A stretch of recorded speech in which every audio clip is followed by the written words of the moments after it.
Hi, ನನ್ನ ಹೆಸರು ಜಾನಿ. ನಾನು ದೊಡ್ಡತಮ್ಮನಹಳ್ಳಿನಲ್ಲಿರೋದು. ನಾನು ಪೆಟ್ಟಲ್ಲ, ಏರಿಯಾದ ಬಾಸ್. ಚೈನ್ ಹಾಕಿದ್ರು ಏನು, ಮನಸ್ ಫ್ರೀ. ನನ್ನ ಪರ್ಮಿಷನ್ ಇಲ್ಲದೆ ಈ ರಸ್ತೆಯಲ್ಲಿ ಯಾರು ನಡೆಯೋಕೆ ಆಗೋದಿಲ್ಲ.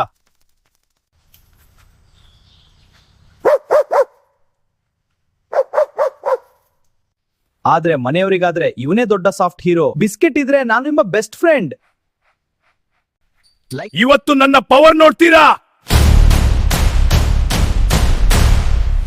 ಏರಿಯಾದಲ್ಲಿ ಯಾರಾದ್ರೂ ಬೈಕ್ ಸದ್ದು ಮಾಡಿದ್ರೆ ಮೊದಲು ನಾನು ಚೆಕ್ ಮಾಡ್ತೀನಿ. ನನ್ನ ಮನೆಯವರ ಮೇಲೆ ಯಾರಾದ್ರೂ ಕಣ್ಣು ಹಾಕಿದ್ರೆ ನಾನು ಸೈಲೆಂಟ್ ಇರಲ್ಲ. ಬಾಸ್ ಆಗಿದ್ರುವಾಗ ತುಂಬಾ ಲವ್. ನನ್ನ ಯಾರಾದ್ರೂ ಕೆಣಕಿದ್ರೆ ಅವರನ್ನು ಮುಗಿಸಿ ಬಿಡುತ್ತೇನೆ. ಹೊಸವನ ನನ್ನ ಏರಿಯಾಗೆ. ಈಗಿಂದ ಬಾಸ್ ನಾನು. ಡ್ರೀಮ್ ನೋಡೋದು ಫ್ರೀ, ಆದ್ರೆ ಈ ಏರಿಯಾ ನನ್ನದು. ಏರಿಯಾ ಇತಿಹಾಸದಲ್ಲೇ ದೊಡ್ಡ ಬಾರ್ಕಿಂಗ್ ಬ್ಯಾಟಲ್.